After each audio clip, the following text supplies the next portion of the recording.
Happy Monday, everybody. Glad to be back, serving up some fresh conversation for you guys right here on the OH.Report Video Podcast, your one-stop shop for all things local area sports and also some half-brained banter with me and the gang. My name's Brian. I'm kind of the more charming, seasoned one of the group, I guess. Here's our two youthful members of the squad, G-Man and Storm. Say what's up, guys. What's up? Doing good. How's it going, guys? Another Monday, another week of high school sports. Yeah, after a nice long one that we just got in the books, got another big one on the way. Two more guys are here with us, kind of like our resident stepbrothers, I'd say. Hayden and Travis, kind of always fighting, arguing, and that's why we put them next to each other. With how much time we spend together, that's right, yeah. Well, let's dive right in. You know, there was a lot that we covered last week, of course. Probably a record-setting week for the OH Report. Almost 30 games that we had for you that you could take in from the boys and girls high school basketball tournament. And for the ladies now, they are moving on to regionals. We still have a few teams here in North Central Ohio that continue their tournament dance, trying to win a state championship. But how did we get to this point, and who is still playing right now? That's what we're going to fill you guys in on right this moment. So, Travis, we'll let you start, and let's start with the larger schools. Division II, what did you learn, and what did we see from some of these teams this past week at districts? Well, it turned out to be exactly what we thought. It was who's going to be the district runner-up to the Shelby Lady Whippets, who just took care of business. I mean, you called a pretty darn good game against Perkins where they needed a couple stops at the end to pull off the win. But let's talk about the other side of that bracket. Mansfield Senior and Clear Fork. Mansfield Senior showed that they have a squad that can probably compete with the best in the district for the next couple of years. They have a lot of pieces coming back. They showed they could really pull it off, but they just couldn't make that district championship because of Becca Conrad and company at Clear Fork. Their best season, tied for the best season in school history, 21 wins. They just had that collision course where their goal was to make it to that district championship game and see what would happen. Yep. But the Lady Colts, did exactly what they wanted to do, and something that you'll see here in these highlights in a little bit, but it was really cool to see them and Shelby coming together after the championship, both of them holding their trophies up, everybody happy with it, but really some good basketball played in that D2 district. You got to call those 3 games, Brian, and the Lady Whippets able to pull it off, but Mansfield Senior and Clear Fork really put up a good show as well. I definitely learned that the Tigers have a lot of excitement around their program, but still a year away. They're young, and they learned now what it's like to play on the big stage. I know that they got there last year, but that was total house money, and they were a little bit stunned themselves even to be in the round of district. They expected to be there this past season, and they proved, I think, to a lot of people that came and watched the games that they have the elite talent. They just don't have the game reps to be able to knock off a team like a Clear Fork who had a lot of veteran leaders on there. I was most impressed, and I think my top takeaway from the D2 district, aside from the SBC just not having a top flight team this year, as we've seen in years past with Bellevue typically being that squad, is that the Lady Whippets have a lot more depth than I knew of anyways. I didn't know that they would be able to lose 2 starters and plug in girls that are still very, very talented. I learned names like Eve Schwemley, who I know that her mother, a collegiate stud basketball, her father, I don't know if he played at the collegiate level, but he also, very gifted basketball player, so she's got the genetics. I also saw Sarah Reiser, too. She was a player that I didn't know if she could step in and contribute, and she was not afraid to take big shots, got big rebounds. So Shelby proved to me that they also are going to be a team that's probably going to be back in this situation moving forward. They have the 3 amazing seniors, and that's why they're still undefeated, but they got some depth too. They're like a double stuffed Oreo, man. There's just a lot of goodness to take away from the Lady Whippets, so that would be how I would unpack this thing. And this district, Natalie Lance, one of the great coaches in the area, but you have 2 up-and-coming coaches in Javar Hudgens and Scott Sellers that, really turned around their programs. Mansfield Senior, hadn't won a sectional championship up until last year in, a decade. Sure. And he turns that program around. And then Scott Sellers, a team that won 21 games combined in, I think, 3 seasons. And then this season, Coach Sellers brings them to a tying school record, 21 games and wins. And he keeps telling me, give us a couple years. We have some kids in the middle school system that will really give us a chance in the upcoming years. But those 2 coaches, it's great to see these young coaches really turning around these programs and getting them back into the limelight. Mansfield Seniors the same way too. They got some great young players that are coming up through the ranks, and I comment all the time, and I'm not joking when I go to the Clear Fork games. I always say the mini Colts are probably the hottest ticket. You need to watch them at halftime because they have some players that are in like 4th, 5th, 6th, 7th grade that can really handle the basketball and are all in for hoops there with LCP. So that's Division 2. D3, G and Storm, you guys took that in. Unpack that for me. What did you see from the competitions over there for the ladies in Division 3? I believe over at Shelby, right? I think that things kind of panned out the way everyone thought they would. Margaretta, of course, advancing on there, just a phenomenal team defensively, starting off talking about them versus Colonel Crawford. And it was just really tough all night that night for Colonel Crawford to find the bottom of the net. Margaretta's defense is just next level, and they're a team that can go out and get a bucket as well. Yeah, Margaretta, they were down Divine Eisenhower, too. They're one of their starters. She was coming off the bench. She had a little bit of an ankle injury, I believe. Coach said that he didn't know if he was going to start her or not. She ended up coming in and playing a key role in that game. She provided some points off the bench for the Polar Bears. They got down, I think it was 8-2, Storm, off the tip. Colonel Crawford knocked down a couple threes, but other than that, the offense was nowhere to be found for Colonel Crawford. They were just a little too outmatched in this game. They had upset Huron to get there, but the Polar Bears shut them down, moved to the district final, and then would go on to beat this next team, Storm. That was a heck of a game between Upper Sandusky and Crestview. We knew Crestview had struggled at the end of the season. Upper Sandusky, a team that's young, and they're getting their foot underneath them, and they were able to go in there and upset the Cougars off some threes from Grace Walden, Addie Newman. They were knocking down tray balls. Jenna Kurtz led the team with 14 for the Rams, so a heck of a win for them. They did end up losing to Margaretta, though, 57-33. So the Polar Bears are heading to regionals, but the Upper Sandusky Crestview game was a heck of a show. Yeah, that was awesome, and Kurtz had a couple of clutch free throws there at the end. But, I mean, Crestview, they had a couple of point-blank looks right at the rim that they missed and could have, I think, tied it at that point, right? They were down, I think, 38-29. They were down with 10 like earlier, three minutes left, and they came back. Skylar Ramsey had 2 back-to-back threes, and then Mary Leeper had 2 layups to win the game and missed both of them, and then they had to play the free throw game, and Jenna Kurtz, our MVP, was able to knock him down, and she led the team with 14. I think that was their first time at a district finals in 15 years, if I'm not mistaken. So credit to the Rams for getting that far. They're a team that I could see being back here next year. They're very young. Yeah, definitely. What do they have? 1 or 2 seniors only? I mean, they're very young, and Coach Vent, he's a good coach as well. Got a shout out to him. They're going to have an awesome year next year, I think. But congrats to all the teams, and a big congrats to Margaretta, who really was just super dominant through the whole thing. Head and shoulders the best team in the district. Do you foresee them? Do you feel like they have enough talent to maybe even get out of a regional to a state Final Four? I really do. I mean, they completely shut down Colonel Crawford, and I think that every team in this district was kind of like a defensive-minded team. Crestview was, Upper Sandusky was a little bit, Margaretta was. So I think it's going to be their defense that carries them, but I really do think that they have the talent. Yeah, they got a couple good scorers on the squad. I think they have to have Eisenhower in the starting lineup because when she wasn't in the game, they were a little stagnant on offense. They couldn't really find their shot. Kylie Leibacher, she's going to get hers, but it's going to be who's going to be the second star to step up. It's typically been Eisenhower through the entire year. They got to have her in tournament play going on, especially against regional competition. It's going to get harder from here on out. So I think if they can get Eisenhower and play their game, they definitely have a shot. All right, Hayden, you were over at Willard for Division 4 ladies. How did that all shake out? What happened over there?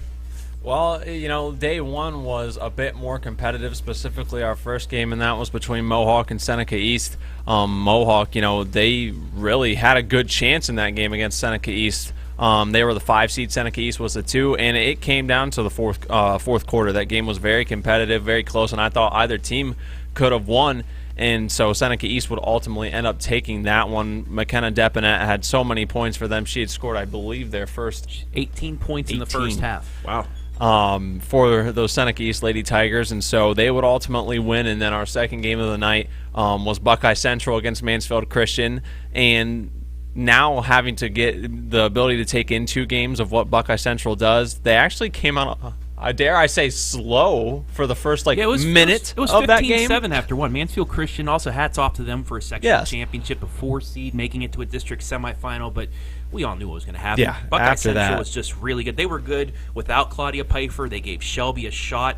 It was the best game at Shelby the best shot that they had in the second half of the season was that game against Buckeye Central. If Claudia Pfeiffer plays in that game, could be a completely different outcome, and maybe it's Buckeye Central that's undefeated and Shelby with one loss. But nonetheless, Claudia Pfeiffer, in half a season, only 12 games in the regular season, she still becomes a first-team all-district player, averaging over 21 points per game, and she just makes that team so much better because they're shooting, I think, 37 to 40% from beyond the arc. They're shooting about 50% from the field. Wow. And this team is just so complete and so good that, along with the Whippets and along with Margaretta, we may be seeing 3 teams in Dayton. And it's a really good chance that we would see these teams. It's not one of those, they might be able to make it to Dayton. No, Buckeye Central, one of the best teams in the state, and they just steamrolled all of their competition. Not only Mansfield Christian, but then in the championship game against Seneca East, 24-3 in the first quarter after one. They held them to 1 field goal. They held them scoreless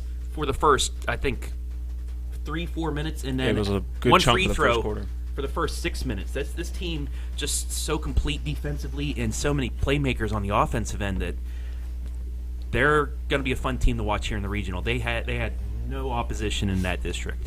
Yeah, and it was in the first quarter of that game that, like you said, they just, you're so impressed by their offense, you almost ignore what they're doing defensively. I believe they only had given up, in that time, the 1 free throw, and then they just can completely restrict you what you do and what you game plan offensively, because I genuinely thought after the matchup was made after the first day, when we knew we'd have Seneca East and Buckeye Central again for the 3rd straight year, I thought that, preliminarily I still like Buckeye Central, but I thought it would be a more physical game, and it was almost a duplication of Mansfield Christian over again, and what they do offensively too. I think in those 2 games they turned the ball over 11 times while forcing 40-plus turnovers from their opponents combined.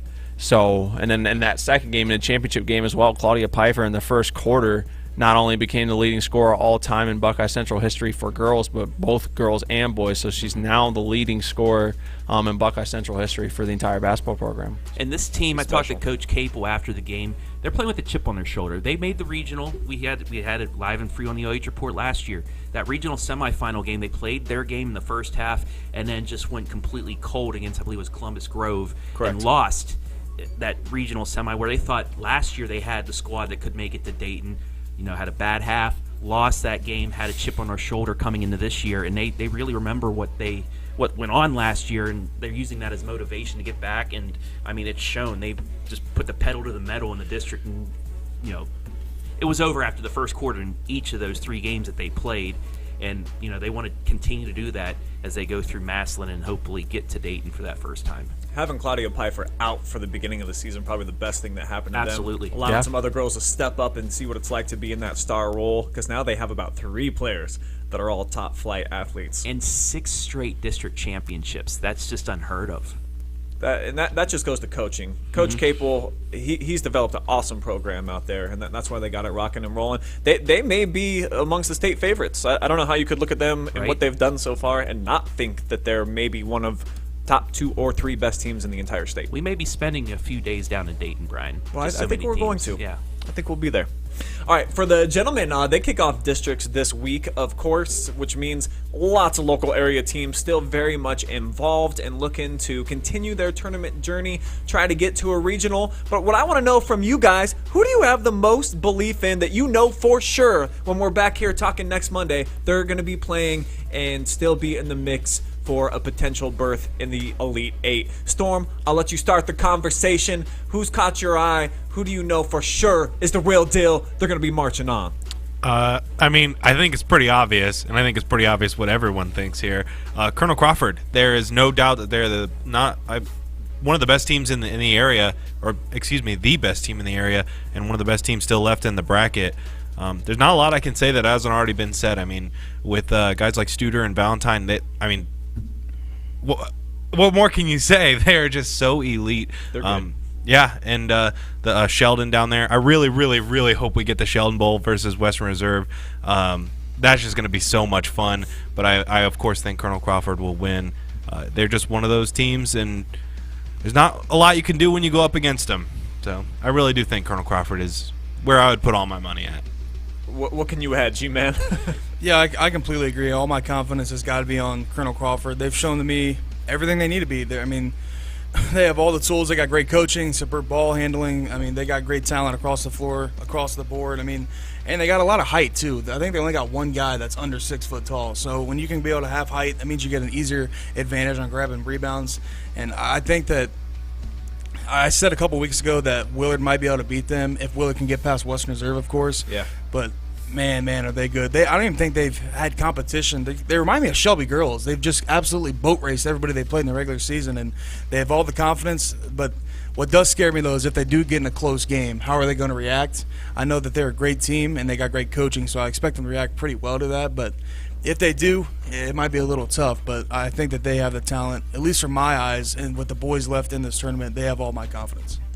I'm going to echo everything that y'all just said. And here in America especially, I think that we really love to see a champion that gets torn down and then built back up. And Colonel Crawford totally embodies that to me. A team that was undefeated last year going into the districts. They were everyone's pick. No one thought that they were going to get challenged. And then something happened that changed the course of history. And I noticed posted in the locker room at the beginning of the year, and I believe those are all still in the Eagles' lockers, it just simply says 70-48. They have not forgotten that loss to Willard. They've been thinking about it, marinating for an entire year. And I think that it's a good thing for them that they don't have to see the flashes in the semifinal, because then that's when you can become a total mental head case. But a potential championship game for them to get to the round of regionals could be on the horizon, where they're going to have to see that very flashes team again. I know that we're all rooting for the Sheldon Bowl. I think it's a little bit better storyline, at least for us media guys. Willard doesn't want to hear that. Not for the Sheldons. They don't want no part of that game, I don't think.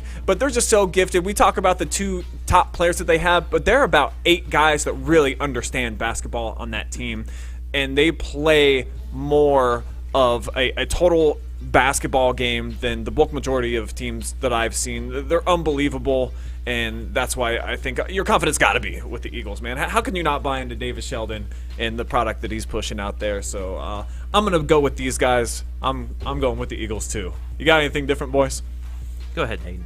Oh, thanks. I'm glad I'm not dead last, because we all put the same answer and everything's been said. So now maybe you'll agree with me that it's okay that I put 2 teams, because I figured everything would be said. So Colonel Crawford, because you're going to take the team out and say not I so won't fast, take everybody. So yeah, go ahead, bud. See, this is why it always has to be Mr. I got everything. No. All right, yeah, Colonel Travis. Crawford's got my vote definitely as my most confidence, but I will add on, just because we got to keep things, interesting. Tiffin Calvert, who we got a chance to see take on Western Reserve, and I like them because they're a team that just reminded me of so much. I didn't see Colonel Crawford play in person until the end of the year, which I was super happy I got to go take in a game at their home gym.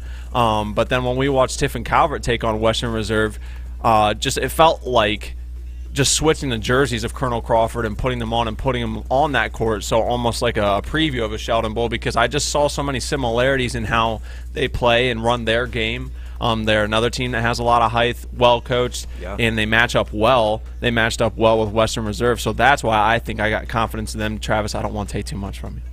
Yeah, I'm going to go with Calvert. I'll start with Crawford, though. I think, they have a really good chance of getting that regional and possibly facing Ottawa Glandorf again. Yes. It's a team that knocked them right out of the regionals right before COVID happened a couple years ago. They're chomping at the bit not only to get out of their district, but to get a rematch with OG. You have Valentine, you have Suter, and you have Braxton Baker, who's a great young shooter for them as well. So they have that dynamic scoring. But they're in that district with Chris Sheldon's Western Reserve, with Willard, the team that, knocked them off last year. It's just a tough district semifinal and district final for them that I believe they can make it out of there. But I think Tiffin Calvert has a bit easier path. The number 1 team in Division 3, or in Division 4, my correction. They knocked off Western Reserve in that battle, the unbeatens, to get into that tournament. And I think if they can knock off Cary in a game I think you're going to call this week on the OH.Report, Brian. But if they can get through there, I think they have a really good shot at making it to a regional and possibly even the Dayton, because that team really impressed me with the win that they had against Western Reserve in their regular season finale. Did you hear that, Blue Devils? Travis said that it's going to be an easy road for Tiffin Calvert if they can to get beat through. Cary. Coach Merchman on Twitter. Go at Travis.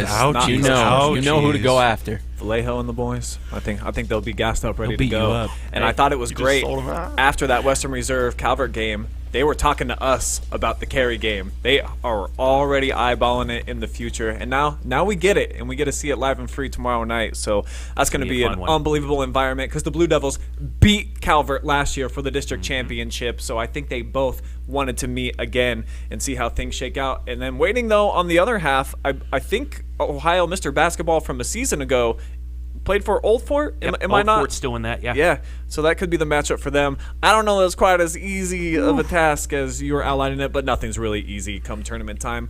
And we had one bad game. I mean, and that's what we saw from a few of our local teams. How about Cardington Lincoln getting upset on the ladies' side to Johnstown Monroe? Didn't even get to a district championship game. And then the Shelby Whippets knocked off by Mansfield Senior, so they're the number 2 seed, the MOAC champions. They won 0 tournament games, gentlemen. So out of those two choices, Cardington Lincoln and Shelby, who would you say had a bigger letdown? What was the bigger upset? Go ahead, Travis. I'd say neither. I think both had tough matchups coming into this. Cardington all around. Yeah, that's because they don't know what they're talking about anyway. But Cardington coming in, they had some letdowns this year. The game against Clear Fork, game earlier in the a couple other games earlier in the season where they just they had a rough couple of quarters that just opened up the door for their opponents, and they lost it. And that's what happened. They had a double-digit lead going into the fourth quarter against Johnstown, and Abigail Atkins just went off and hit a couple big threes at the end, and that's all that happened. So I wasn't surprised at that. And then Shelby, they were in a tough top half of their district, and I said when we were previewing that district that it was anybody's in that top half. It was either Lexington, Mansfield Senior, or Shelby could come out of that. And Mansfield Senior, they were peaking at the right time. They finally got everything together the last couple regular season games, and they just blew by Galleon in a game, I think, that really helped them out for their confidence. And they go in, and Mo Ware hits a huge shot with 0.8 seconds left, and Shelby, sitting on the sidelines watching the girls play now. Nobody wanted to play Mansfield Senior in that district as one of the top seeds because they had such a rough regular season, playing, according to the BPI on the Twitter, the 3rd hardest schedule in Division II this year. So the Tigers, once they got to play teams that were a little bit more close to them in terms of talent level, you saw what you got. Do you agree, Hayden, that it's both, neither, somewhere in between? I can't see neither, and I'm just going to be the first one to say it because technically none of us can say neither because we are all on record saying that Mansfield Senior is the most disappointing team of the season, so it wouldn't be fair for me to say neither. But you are right by saying they got everything going that you need to at the perfect time, and we knew they were capable of it. So from that aspect, I do. And they had Shelby on the ropes the first time at Pete Henry. It was a 15-point game. They blew that one. So I do think that it's not as big of a shock, but I just won't say neither. So I think on paper that one still is the bigger one just because of the seeding, a 2 versus an 8. And it pains me to say, but I'm not as surprised about Cardington Lincoln just because I kind of feel like history haunts them or just makes people have the wrong idea of them at all times because they're so storied, so that puts so much pressure on them to continue to do that all the time. But they had lost a couple of games this year, and Johnstown was a Cinderella who was, more worthy of a title than Cinderella. They were playing really, really good, lost to a really good Marion Pleasant the next game, but I think that they were a good enough team to beat Cardington, and they matched up really well with them. So both of them have some shock factor, but both teams that beat them, even though Johnstown girls are now out, but the Tigers, dude, they've got a real shot against Lexington. This just in. Maybe the OH.Report got it wrong. Yeah, right. Yeah, maybe a little bit. Yeah. But I think that goes to show you why. No, I'm going to defend us. That's why we were so disappointed in y'all, Tigers. We knew that you had the talent. I keep hearing all the time about this great sophomore class that they had, and it didn't result in wins. But I guess it doesn't matter if you can get them done in the tournament. They'll take that as a nice little consolation prize to the 4 wins to 15 losses they had in the regular season. So, G, break it down for me, man. Is it the Tigers upsetting Shelby that was more of a shock value to you, or was it Cardington Lincoln, a team that seems to get regionals every year, not even getting to a district final? Well, the games I saw from Cardington Lincoln this year, they never really wowed me. I seen them against River Valley. They lost. I seen them against Northmore. They won on a buzzer beater, and I seen them against Clear Fork. I know that Clear Fork's a higher division than them, but there was never nothing there for me. I kind of was not on the bandwagon with the Pirates. I thought they were a pretty solid squad. I thought they definitely should have won against Johnstown Monroe. But, I could see the upset. And Mansfield Senior, let's not get it twisted. Their record was not good. They were not good. They weren't winning any games. At all. And I think that's a huge shock. They went in to beat a number 2 seed. I know that we none of us wanted them, if we were Shelby, to play them. They got some talent on there. They got some some coaching, and they got a nice squad. But they didn't do anything in the regular season. They were pretty bad, to say the least. But it doesn't matter when you get in tournament time. We mentioned that a couple times, that as long as you get in, you can make it worth it. And they did, beating Shelby, and I bet that's got to feel good for those kids. So I got to go with. I think the Tigers was a huge shock. I thought that they'd at least be in the game, and then when I seen the final score, I was like, they actually did it. I'm really proud of them for doing that. So shout out to Mo Ware for hitting that game winner, man. So congratulations to the Tigers. I think that's a pretty big shock to me, at least. I would definitely agree with that, and kind of just rehashing everything everyone else already said. It really was just a trap game for Shelby, and it just came down to they had to play Shelby, or they had to play Mansfield Senior, and that really sucks because Mansfield Senior was a lot better than what their record showed. But I think the big reason why I picked them is because we all unanimously agreed that they were the biggest disappointment and made us eat our words. So I have to throw mad respect to Mansfield Senior for going out and getting that big win. I do want to add that, so Shelby had the first round bye, correct? Yeah. So they had to wait, a week or two to play? 2 days. 2 days. So maybe you want to play a little bit earlier. There's great debate and argument for that all the time, because sometimes the top seed will elect to play and then just get a blowout win and then wait for their next opponent. Look at the Shelby girls. Yeah, Lady Whippets passed that off. Well, look at Mansfield Senior, for example. They won their last 3 games. They beat Madison. They won just their last regular season game after losing 10 in a row, and then they almost drop 100 points. So that got them some momentum. It works in very mysterious ways. It does. Cardington Lincoln, I'm going to kind of echo what G said. I wasn't that impressed with them. They just didn't have the same aura this year. The Cardington Lincoln team that we covered last year, I remember being like, dude, this team's special. They're scary. You don't want to play them. We saw them this year, and it's like, they're good.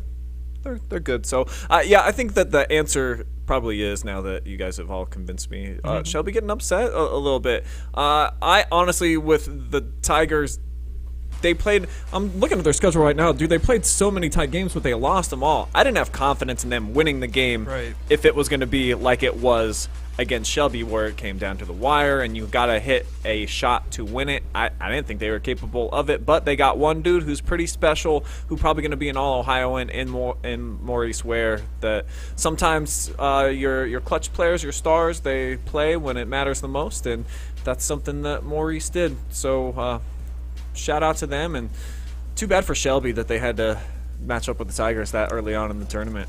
And remember, Mansfield Senior, the first 3-4 games of the season, we were like, okay, this is the TY Tigers squad that might make a run this year, knocking off Lima Senior, beating Worcester on opening night, a couple higher division teams for them. And we're like, okay.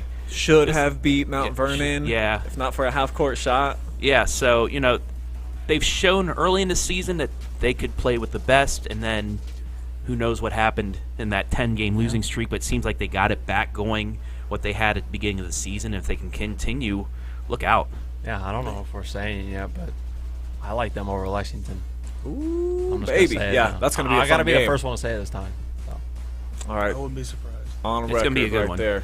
Yeah, they played 0-2 against Lexington this year, but played them tough at least the first time. Second game, I guess Lexington got them by 14. We'll see. You guys can watch live and free here on the OH.Report. All right, well, that's some of the bigger schools, at least when we're talking about the Tigers and Shelby. Let's talk about the little guy and our true champion for the small guy here, always, Travis Big League Berardi. Tell the folks what they're in store for. It's time for our final Country Roads rankings. Adam, hit it. This is Big League's Country Roads Rankings. Yoo-hoo! All right, we're going to start with the girls. Our final top 10 Country Roads rankings of the year. We will finally find out who is the Country Roads rankings. And let's start number 10, the Mansfield Christian Lady Flames, coming in at 12-4 to finish the year. They went 1-0. They were on the bubble in our second to last update. making it into the top 10 now because the Winford Lady Royals are going to drop out. They went 0-2 to finish the season, to finish at 14-7. Now you think 12-4, Mansfield Christian finishing the year with that less amount of games played than anybody else. So it's because they're playing in that Christian tournament, and those count towards OHSAA games, so they have to play less regular season games. But they're at number 10. Moving to number 9, and the district champion, Pleasant Spartans, 14-8. They went 2-1 to finish the regular season. They move up one spot from 10 to 9. At number 8, a team that after the last update didn't play. They finished their season 15-7. That's Mapleton. They finish at 8th. Going to number 7, the Lady Freddies of Fredericktown. Won their last game to move up to 15-7. They'll stay in place at number 7. At number 6, it is the Seneca East Lady Tigers. They finished 1-0, but they dropped because of a couple teams doing some good things, and one of them being Danville at number 5. 16-5, 2-0 to finish the regular season, and one of those wins was against Cardington. So that was Cardington's third loss of the season, so that bumped them up a couple spots. They went from 6th to 5th. At number 4, team that I had drop a couple spots, that's Crestview. Their regular season finale, they dropped kind of a head-scratcher to Lucas, who finishes 11-11 on the season, but that dropped them down a couple spots. They went from 2nd down to 4th. They finished the regular season 17-4. At number 3, those Cardington Lady Pirates, they went 1-1. That lost to Danville, didn't move anywhere. They finished in 3rd at 17-3. Number 2, the Loudonville Lady Redbirds, 18-4. They finished 3-0. They beat Johnstown in a game you saw live and free on the OH Report. That, along with their other 2 victories to finish off the regular season non-conference, boost them up to number 2. And the number 1 team, a team that we've been all over already on this podcast, and that is Buckeye Central. The Buckettes are your girls' Country Roads Rankings champions. They finished the regular season 3-0, 21-1, and we saw what they did in the district. So congratulations, Buckeye Central. You are the Country Roads Rankings champions on the girls' side. Now, Brian, let me know what I did wrong. All right, as I dive into your list here, with Danville winning their district championship, I'd kind of like to see them rise a little bit. This is the end of the regular season. This does not. I do not. This isn't including tournament. It's a tournament. Yeah, I think they deserve to rise a little bit, like a cinnamon roll overnight. You know what I mean? Put a little bit of extra frosting on top of it. And I see I've totally lost Storm now. He's just only thinking about cinnamon rolls, so we might have to get back to him. Seneca East, I feel bad for because they lost 4 games this year. 3 of them are all to the same team who, trucked them each time in Buckeye Central, but they're pretty good. I'd kind of probably like to see them a little bit higher. So for me, maybe my only changes that I would make, I'd probably put Danville ahead of Cardington at this point, knowing what we know now. Because while you're not including the postseason, I can't live go ahead. I mean, you're knowing allowed. what I know now. You're allowed. And then how about Marion Pleasant, too? Put a little bit more respect on that. They've won a ton of games down the stretch. They've got it going on, moving on to the regional. So I'd put them certainly ahead of Mapleton. I'd put them ahead of Fredericktown, too. So, maybe drop Cardington down to about the 5th spot, move Danville up above them, maybe even Crestview, too. But overall, it's pretty decent. What we think, guys? I mean, does anybody object to the number 1 team? No. No. No. Okay, What? okay. No. Okay, so The gap. we got that right. Buckeye We got that Central right. We got the rest champion is right. But go ahead. Huge. The gap between Buckeye Central, it's like And Buckeye any team. Central and then there's the rest. Yeah. Yeah. So, I mean, I think it's a pretty solid list. I kind of agree really whatever Brian said. I like Danville. What would your order be? Go ahead. My order? Yeah. Buckeye Central, Loudonville, Danville, Okay. Seneca East, Cardington, Crestview, Wow. Pleasant, Fredericktown, Mansfield Christian. Is that all the teams? Mapleton. Yeah. Mapleton. I think to see Mapleton. So Yeah, I think that's more properly suited because what we saw from Crestview too. Now that we have that tournament information, the Firelands was just really weak this year. They had the awesome win streak, but then you have to factor in who they're playing They beat game in and game Loudonville. out. I don't know. I think at the end of the regular season, not counting tournament play, I don't know how you put Crestview under Loudonville, even though Crestview beat Loudonville. So That lost to Lucas, though. they still Brian's been beat saying Loudonville during, though. And the same amount of losses. Every time we doing the Country Roads rankings, like, you don't just look at record, you look at who they played. Well, I did Facts. this time, and I mean, a loss to Crestview, who's in the top 5, or lost to Lucas, who is, I think, 13th or 14th at 11-11. That's why I had them drop down to that spot. It's Oh, not a no, I bad think it's list. good. It's okay. Hayden? This isn't League 2 with Shelby, so Yeah. you're going to have to say something. I kind of agree with the boys. I'm kind of like a averaged out version of everyone's. I don't think it's too far off from anything. It's just not fair when Buckeye Central's in there. They're the same size as everyone, but on this list, but talent wise is far surpassing. All right, that's enough. You're champion on the girls' side, Buckeye Central. But wait, there's more. Let's take a look at the boys' rankings. And starting off at number 10, the Mohawk Warriors, 15-7. Although they went 1-2, they were 6th in the second to last update, but they went 1-2. A loss to Cary drops down to number 10. And speaking of Cary, welcome to the rankings. You finally made it in the last update, 14-8.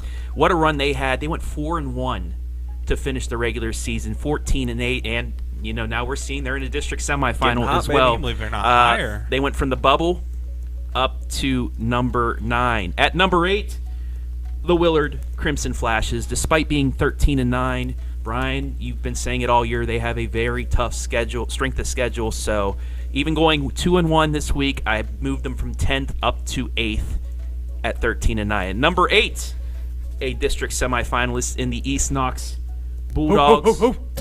16-6. They went 2-1 to finish the regular season. That's some cheese. Yeah, for real. Up there at Oh, number my. 7. Now to number 6, a team that jumped up 3 spots. That is the South Central Trojans. 3-1, their lone loss coming to Monroeville. 15-7 at number 6. At number 5, those Monroeville Eagles. They were at 4th. They dropped down, going 1-2, but some tough competition. They're sitting there at 5th at 17-5, and they're still in their tournament in Division 4. At number 4, Lucas, the Cubs, 18-4. They went 3-0 to finish off. Move up 1 spot from number 5. They, as well as Monroeville with South Central and with Margaretta, will be there in a district semifinal. And I have Lucas ahead of South Central because they beat them earlier this year. I see Brian giving me the looks already, but we'll get to him momentarily. At number 3, the Centerburg Trojans finished off 3-1. Their lone loss to River Valley in D2. It was a tough loss for them, but that's their lone loss in the last, I think, 5 or 6 games. 3-1 to finish out. They stay at number 3. Now to number 2, a team that if they would have finished undefeated, I think I would have had them jump up to the number 1 spot, but they were unable to do it. Western Reserve, the Rough Riders, finished 21-1. They finished 3-1 to the end of the regular season, staying at number 2. And as you all expected, the number 1 team on the boys' side for the Country Roads rankings, the Colonel Crawford Eagles, 22-0, 4-0, number 1 in Division 3. Coach Sheldon's group, now, 44 straight, 45, something like that in a row, regular season win streak. It's the 13th longest in Ohio history. Yeah. So, Colonel Crawford, congratulations. You are the boys' Country Roads rankings champions. And then a couple teams that finished on the bubble. The Golden Knights of Northmore, 12-10. Fredericktown, 11-11. Crestview, 12-9. Crestline, 13-9. And we said that earlier. There's not that many teams that actually finished 500 in the small school. So those 4 teams were, I think, the only 4. Along maybe Mapleton finished at 500, but there wasn't a lot of other teams that finished at 500. So that's why those 4 teams finished on the bubble. But Brian, have at it. Well, I'll say this to start. I'm glad that you didn't get blinded by Crestline's record. Love them boys over there, but they didn't beat a single team with a winning record all And they year. finished 1-2 They don't to finish belong the in regular here. season, too. They're a bubble team. Northmore as well. Same with Fredericktown. So I'm glad to see that took a little bit of courage for you to leave those 3 teams off. I'd say. Fredericktown, they had that long winning streak, but they finished down the stretch 1-3. So they dropped out from 7th. They were dropping, I think we had them up 5 or 4 when they were at the height of their 10-game win streak, but then they started losing a couple games and dropping down, and that 1-3 finish, you just couldn't put them in there with that, so they dropped out. Yeah, this is a tough list for me, only because I can't decide, do you want to do it as resume, or do you look at this and go, who do I really think would win in a head-to-head? And if we're going that scenario, I could see Cary even in your top 5. I think they're one of the 5 Just the way best they've been small winning. school programs that I've watched this year. they're probably properly rated just when you look at they got off to the slow start to the season. South Central is overrated to me. I think that we're going to see them get knocked out in their Final Four game in the district. We'll find out. You guys can debate that. And now that we have the data, I throughout the entire year since we've been doing this together, I thought the top 3 firm, solid, no qualms, and it just made sense. Centerburg, I'd almost put them below Lucas at this point. If you can't even get out of your own sectional and you hosting Trojans, come on, man. You got to be able to win at home for a sectional championship against a double-digit seed. So to me, Lucas Cubs should be a little bit higher. They play the best defense in the area. Everything else, I think there's a lot of debate that can be had. So I'll let. I will give you this, question. If Western would have beaten Calvert, would that been enough to jump over Colonel Crawford? Then I think they would have had the best resume. But Colonel Crawford, too, has tested themselves in the non-conference. They've played some Lexington some game, big they handled D2s. them and a couple, so it was an easy choice to pick them at number 1, especially. Yeah. Well, let's hear it, Storm. What do you got for me, bro? I think Willard should definitely be above a lot of these teams. I think Willard and Cary should definitely be above East Knox.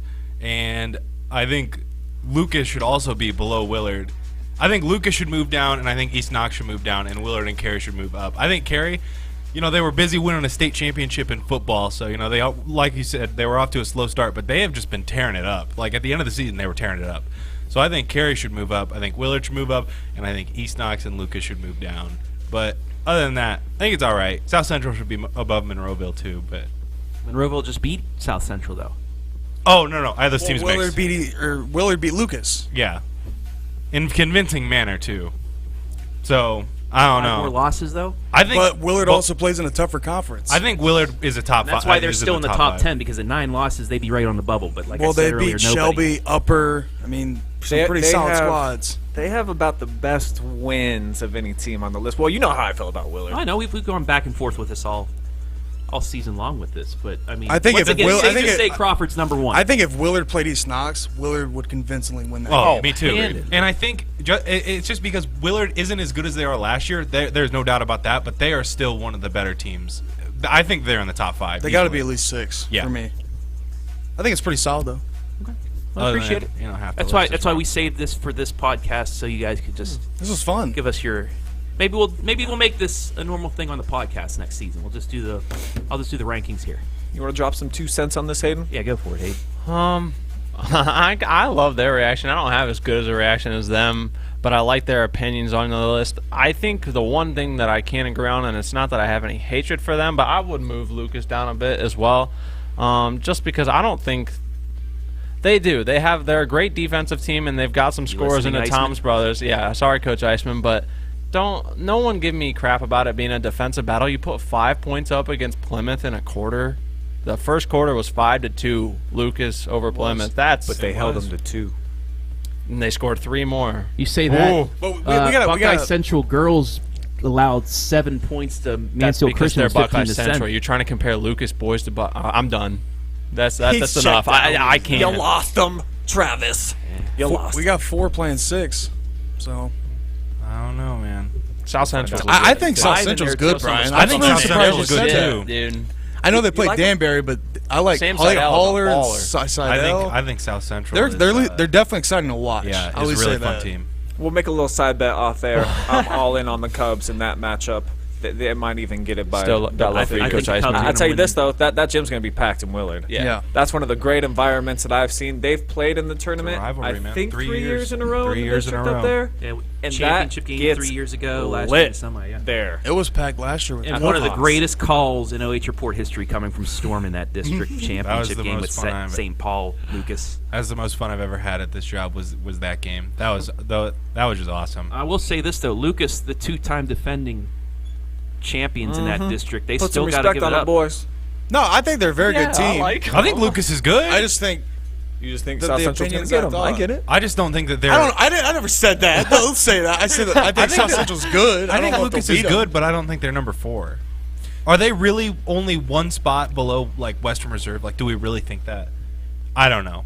Well, is it safe to say you have Crawford, Western Reserve, maybe a little bit of space, Centerburg, then it drops off a little I bit would than say everybody more else? than a little bit. I would say give Colonel the Crawford, two-spot. Western Reserve, and then a big drop, Centerburg. Like and two then, or three spots. And then Centerburg maybe one more tier, and then the rest of them. So everyone except for maybe me thinks that Centerburg for sure is the number 3 team. I have not seen Yes, Centerburg. I do. But from what I know, yes. I'll give them respect because Johnstown, I think, was a lot better than their ranking and their seeding for it. Johnstown played them extremely tough. And they're a team that came off a regional appearance last year, knocking off Western Reserve. Am I right? Well, if Colonel Crawford and Western Reserve weren't there, would Centerburg be the number 1 team on that list? I don't know. Now, looking at it like that, I don't know. So, would Lucas be the number 2 team on that list? That I don't know. Man, we should have done this from the start of this conversation. My problem with the Cubs is if the Toms aren't scoring, who's scoring? Yeah, that's the thing, yeah. And that's what happened versus Willard. They couldn't score. I mean, you can only rely on defense so much. Like, we're getting in the tournament where, like, the scoring is it's gonna happen. Like, you can't shut down top tier they teams. ended up letting Plymouth score like 30-some points. I don't know. I don't know. All right. Well, it's all happened ahead last and, week on Close the chapter on the Country Road rankings. Congratulations, Buckeye Central girls, Colonel Crawford boys. You are the inaugural champions of the Country Roads rankings, taking you home. We'll get it going for baseball and softball too. Why not? Oh Lord. Okay. Sure. Why not? Speaking of which, it's getting a little bit warmer outside, right? You know, the weather maybe is breaking. I at least see some sun poking out, so that means spring sports are on the way. Teams are practicing now. They're getting in the gyms, getting in some work. Can't be outside just yet. But when we can actually get outside, what would you guys say that you're most looking forward to with spring sports and maybe just spring in general? Storm. Yeah, man, I'm looking forward to driving with my windows down finally. It's been too long. I'm sick of always having the windows up. I can't wait to turn my music up, listen to some tunes on the way to these games. I got to get something to keep me motivated. I feel like spring's the kind of the long season, where everything, basketball and football are finally over, and then it's like we're in the home stretch right before summer. So, got some Kid and Notcher playing with the heck windows yeah, down? I do. You going through I actually there? got that T-shirt on right underneath this, so. There we go. That's kind of what I'm looking forward to. Not the biggest baseball or softball fan, so I'm just looking forward to that. Rolling up to the game with your windows down, huh? Heck yeah, everyone's gonna hear what I got playing. Well, I'm kind of in agreement and sort of a way with Storm. I'm going with I can finally wear a pair of shorts and not be frozen from the waist down. Because he doesn't not wear them everyone already. yells. It's But, actually. I mean, I got shorts on now, but it was like 37. It was pretty warm when I was coming in. So 40 degrees and sunny wasn't bad, right? yeah, I mean that's definitely shorts weather. But I will give this a mention. The one thing I really do enjoy about baseball and softball is the dugouts chants. I got to shout out Worcester baseball because they're the best ones that I've been to the games. I've been to a lot of Worcester baseball games. They are so much fun to listen to when they're just arguing back and forth with the dugouts at each team. Yeah, they're very fun. So and the rally caps, some of that stuff with baseball, like. The game with inside the game, I think, is very fun. I'm not a huge baseball fan. I understand it and all that, but I think the game with inside the game, just kind of going back and forth, the little superstitious things is very cool about that sport. So some shorts and maybe some superstitions is what I'm going to be looking forward to. Dude, I feel you on that. There's no student sections normally at baseball. Yeah. Matter of fact, I've never seen just one. the dugouts. Just point blank. But the dugouts Yeah. will get it going back and forth. I'll give an honorable mention to Ontario. I feel like Yep. they get the dugout Yep. chants going pretty good too. They're unique, and they try to get into the opposing team's head. I got to give a shout out to the Clear Fork baseball team as well. When we were covering basketball, they're always like, Berardi, you going to be with us in the dugout again? They have some cool, some chants and celebrations and stuff with that. So, yeah, that's something spring sports-wise I'm looking forward to. But I'm just looking forward to getting the golf clubs back out, getting back out on the links, hitting a couple, decent shots onto the green. That's what I'm looking forward to. We didn't get a lot of chances at golf last year, did we, Ski? I only played a couple of times. We went with Brian once. One time. That's right. That's right. Yeah, well, we'll get the crew back out there again. We'll get the sticks out. I think we got a little bit of time still in Ohio before that's going to be the case. Yeah. Hopefully it's not 2 months like it's been the last 2 years where it doesn't get warm until mid-May. Yeah, we usually get about 2 months of summer in Ohio, right. give or take. A little weird. What are you looking forward to, Hayden? I agree. Weather's a big part of it. I'm excited to get back to covering some sports outside. It's been nice. By the end of football season, you're freezing, so you're really excited to get inside and be inside for gyms. But especially with the crowds being bigger, which is awesome, it's getting more stuffy in those gyms. So I'm ready for that fresh air. different sports, so switch of pace, and it'll be my first spring with the OH Report. So that in itself is exciting. Hey, I admittedly did not cover, I don't think, any track and field last year. I don't know that we did. one. We did. No, we did Mihawk. one. We did one? The Mihawk, yeah. All right. I think it was you. It was you and Travis. Maybe I just, You and I did. It was you and Travis. You and I God, did. I did do Mihawk. one. That was But it. that's my point. The fact that I can't even remember, I'm going to make a very asserted, aggressive effort to get out to more track and field events because we got some studs in this area. Lexington, we know, always has the awesome long distance. Ontario, too, right on their heels with that. Colonel Crawford is such a solid program. Galleon, Becca Conrad, one of the best throwers in the state. So we got some people right here in our own backyard. Haley Baker, if she's healthy enough, I believe is one of the best 400 runners, probably break the school record.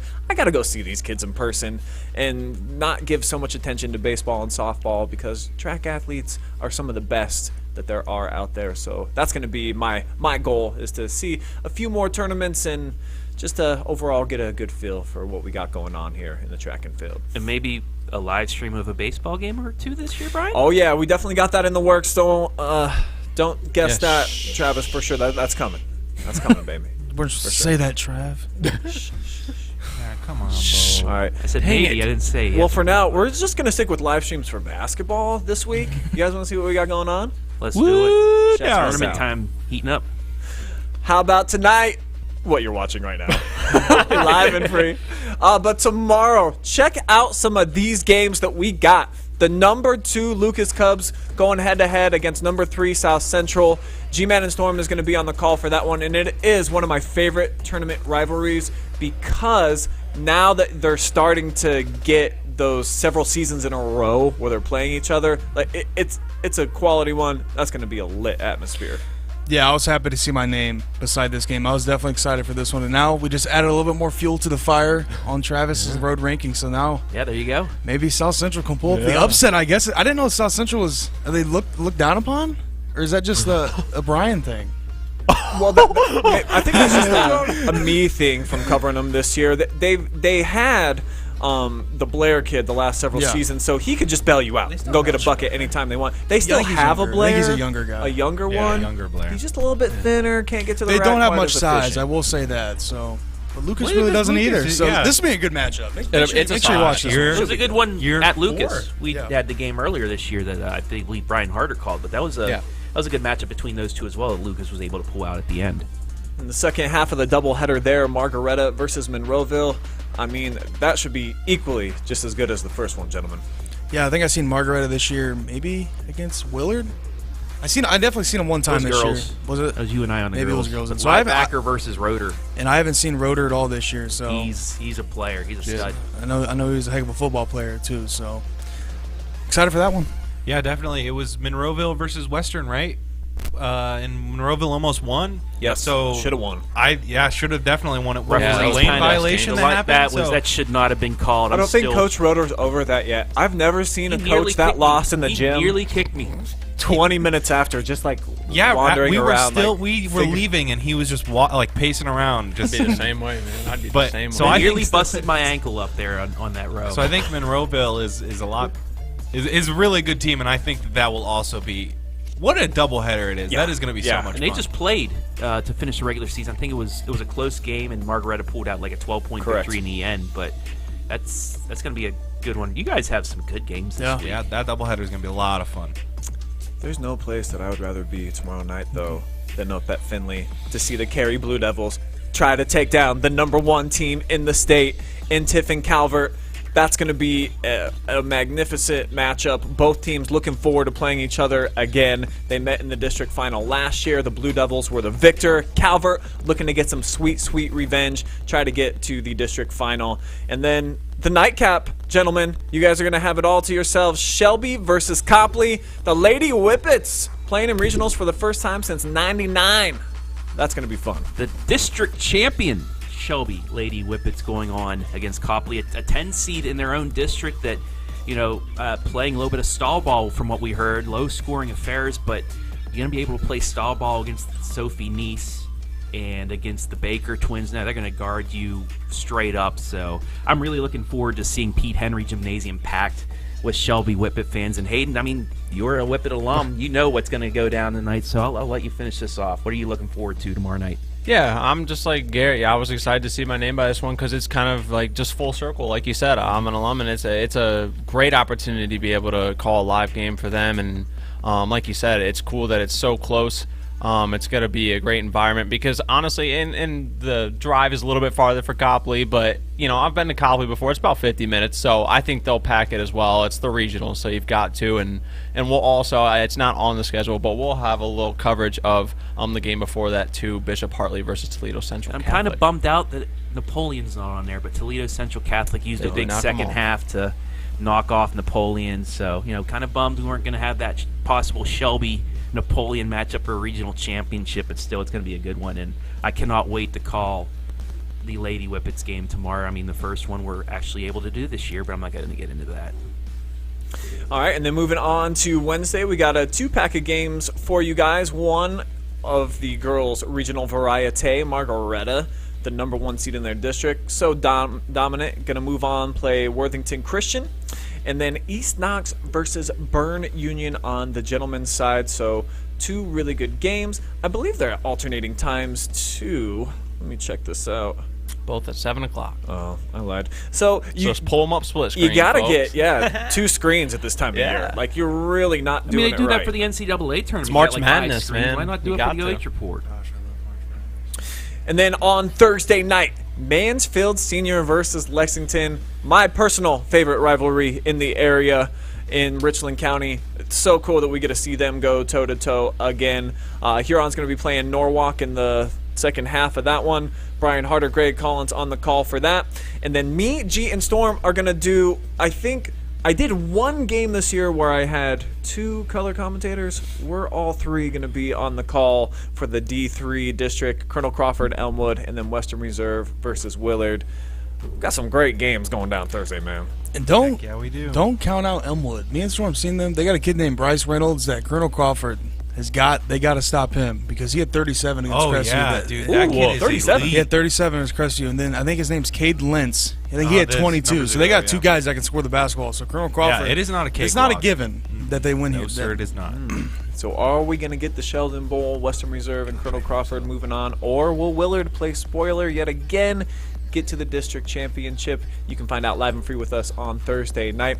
And then Hayden, Travis, you guys are going to be watching Buckeye Central, the team that we all believe probably going to be dancing into Dayton, try to continue their journey against New Middletown Springfield. Well, this is the game last year that they had high hopes for, and like I said earlier, they got knocked off in the regional semis. Once you get to this part of the tournament, you never know what could happen. Saying that even with Shelby, you never know what can happen with them, but you get into this Sweet 16, this is where you really show out. If Buckeye Central can handle Springfield, I think it's going to, show us that they're probably going to make it to Dayton, but that's why they play the games. I'm excited to see what the Buckeyes can do in a regional semifinal. Yeah, I definitely do look forward to seeing how they play. I imagine they're going to be dominant. And we are looking for sponsors for Buckeye Central. We have not started to market them yet, so I believe that we're all sold out for Tuesday, except for we have maybe 1 Shelby slot that's still available. But Buckeye Central, if you would like to support them, go ahead, give me a call, hit me with an email, and we're happy to get you lined up if you would like to support our coverage of the Lady Buckettes. That's all I got for you guys. The weekend still yet to be determined just because we don't know who's going to be playing, but you can guarantee that we're going to be at the finals for all of the doubleheaders that we have. We're going to be there for the championship, and then the winner of Calvert and Cary on Friday night, I'm going to have the championship game for that as well. So a ton that's going to be going down over the weekend. These are just the games that we know for sure that are set in stone. All right, I'm going to give a last word to everyone. Say something, Joe. Over the weekend, we lost a very, very great man in the sports community in North Central Ohio. Eric Grove tragically passed away on, I believe, Saturday morning. He was the voice of sports at Ontario High School. Great guy, always, welcoming to anybody in the media, anybody at all. When we come up to him, I've had some great conversations with him. I know, when you working over at the station, you covered almost every Ontario game. You got to know him well. Really heartbroken after finding out that tragic news. You saw him on Friday It's on Friday night. just a few hours before he passed. I almost didn't believe it. I actually thought that I saw him walk into the gym over at Ashland, and I had to do a double take. And Great sports fan, great all-around guy. He is going to be missed by everybody, not only the Ontario family, but everybody in North Central Ohio. And my deepest condolences to his family, to the Ontario community, just for anybody that was close to him, because he was an amazing man. Yeah, I'm really glad that you brought that up, and you're absolutely right. I used to do every single Ontario game for football and basketball, so I saw Grover all the time. Always had a smile, and was always excited to be at the games. That is what I will remember most. And it was one never of the best like PA guys in the state, a too. ho-hum. He brought the juice, the energy every single time. Nobody cared more about Ontario sports probably than that guy did. So we are going to miss you, Grove. Big time, man. Big time. Yeah. Final words, gentlemen? Anything else? I don't think so. I think everything's been said. Retweet. Yeah. Yeah. All right. # show's over. See you on live streams all week.